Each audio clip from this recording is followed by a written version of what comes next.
औज़ुबिल्लाहिमिनश्शैतानिर्रजीम बिस्मिल्लाहिर्रहमानिर्रहीम। मैं Mohammad Amin Shaikh, teacher middle school Narbaba, zone Mawar. इस वक्त मैं बहरिस्तानी उर्दू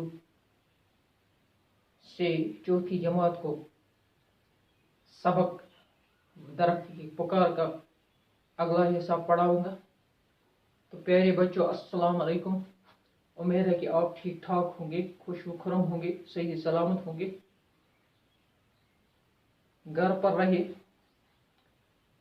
और SOP का पालन कीजिए और खुद को सेफ रखिए, खुद को बचाइए।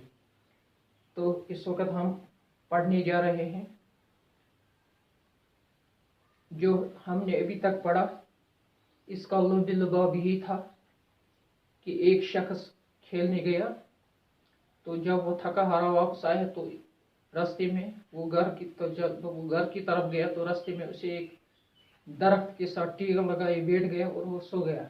उसकी आंख लग गई। उसने ख्वाब में देखा कि दरख्त सहमा सहमा है, डरा डरा सा है, और उसने हामिद से कहा कि आप मेरे दोस्त बन जाओ और मेरी मदद करो। हामिद ने कहा कि आपको कैसी मदद की जरूरत है? तो दोस्त दरख्त ने कहा कि लोग हम पर जुल्म करते हैं, हमें बेदर्दी से काटते हैं। देखो, आप इस वक्त देखो कि मैं कितना छोटा हूँ, मैं कितना जवान हूँ, लेकिन लोग मुझे काटने पर तुले हुए हैं। फिर हामिद ने कहा कि लोग ऐसा क्यों करते हैं? दरख्त बोला कि लोग आग जलाने के लिए लोगों को लकड़ी चाहिए, फर्नीचर बनाने के लिए लकड़ी चाहिए, मकान तामीर करने के लिए लकड़ी चाहिए, इसलिए वो हमें काटता है और इन मसरूफियत ज़िंदगी में इस्तेमाल करता है। हामिद अब दरख्त की तरफ मुखातिब होता है, जो इस वक्त हमें पढ़ना है।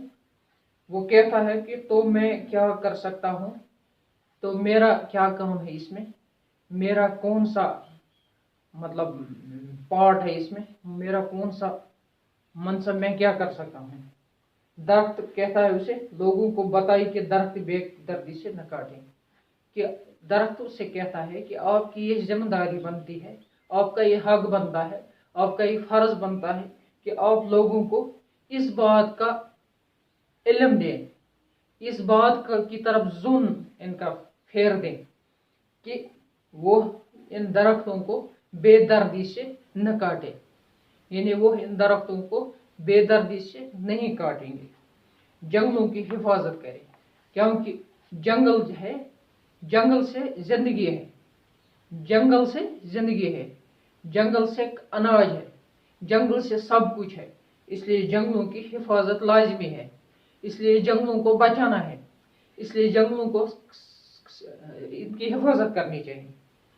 हामिद, लोगों को जलाने के लिए लकड़ी चाहिए, फर्नीचर के लिए भी लकड़ी की जरूरत है, मकानों की तामीर के लिए लकड़ी दरकार है, तो इंसान क्या करे, लकड़ी कहाँ से लाए? हामिद उससे कहता है लोगों को जरूरियात जिंदगी चाहिए, उनको लकड़ी चाहिए जलाने के लिए, जिसको बालन हम कहते हैं, उनको बालन की जरूरत है, उनको फर्नीचर बनाने के लिए लकड़ी की जरूरत है, मेज कुर्सियां टेबल वगैरह चीजें बनाने के लिए उनको लकड़ी की जरूरत है, लकड़ी दरकार है। मकानों की तामीर के लिए, या उनको मकान बनाना है, खिड़कियां बनानी है, दरवाजे बनाने हैं, चौकाटे बनाने हैं, बाकी चीजें बनानी है, छत बनानी है, इसके लिए उनको लकड़ी की जरूरत है, इसके लिए उनको लकड़ी चाहिए, लेकिन इनको लकड़ी की जरूरत है इसलिए, तो इंसान क्या करे, लकड़ी कहाँ से लाए? हामिद उससे कहता है कि इन चीजों के लिए उसको लकड़ी चाहिए, वो कहाँ से ये लकड़ी लाएगा? दरख्त उसको वापस जवाब में कहता है कि इन कामों के लिए बड़े बड़े दरख्त हैं, इन कामों के लिए सूखे हुए दरख्त हैं, इन कामों के लिए बोसीदा सड़े हुए दरख्त हैं, इन कामों के लिए जमीन पर गिरे हुए दरख्त हैं। ये चीजें इनको ये इस्तेमाल में ला सकता है, न कि मुझ जैसे छोटे नवजायद नई जवानी से उठने वाले दरख्त, यानी छोटे छोटे दरख्त जो है, जो जिनके अभी लड़कपन है, इन दरख्तों को, जो अभी तरोताजा दरख्त हैं, इनको इसका मतलब यही है कि इनको नहीं काटना है, बल्कि वो सीधा सड़े हुए गिरे हुए उम्र रसीदा दरख्त जो है वही इस काम में लाया जा सकता है, उन्हीं को इस काम में लाया जा सकते हैं, उन्हीं को इस काम के लिए इस्तेमाल किया जाए। और इंसान को ये जंगल जो है ये उनका की एक वरासत है, ये इस वरासत को अगली नस्लों तक भी पहुंचाना है, इस वरासत को नई नस्ल के लिए भी बचा के रखना है।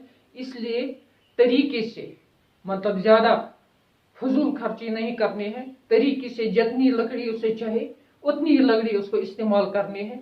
जो लकड़ी ज्यादा काटेगा वो नुकसान करता है। आइंदा जो पौध आने वाली है, आइंदा जो नस्ल आने वाली है, उसके लिए हमें ये जंगल बचा के रखने हैं। इसलिए हमारी ये जिम्मेदारी बनती है कि हम बूढ़े बड़े दरख्तों को काटे, सूखे हुए दरख्तों को काटे, बोसीदा दरख्तों को काटे, और जमीन पर जो गिर गए होंगे उन दरख्तों को काटे, जो कट गए होंगे उन दरख्तों को काटे, ताज़ा दरख्तों को की हिफाजत करें। यह हमारी जिम्मेदारी है, यह हमारा फर्ज है। हम सब इसका पालन करेंगे, हम सब इसका एहतमाम करेंगे। तो प्यारे बच्चों, ये था आज का सबक। कल हम दूसरा सबक लेकर फिर हाजिर होंगे। तब तक के लिए खुदा हाफिज। अस्सलाम वालेकुम वरहमतुल्लाहि वबरकातुहू।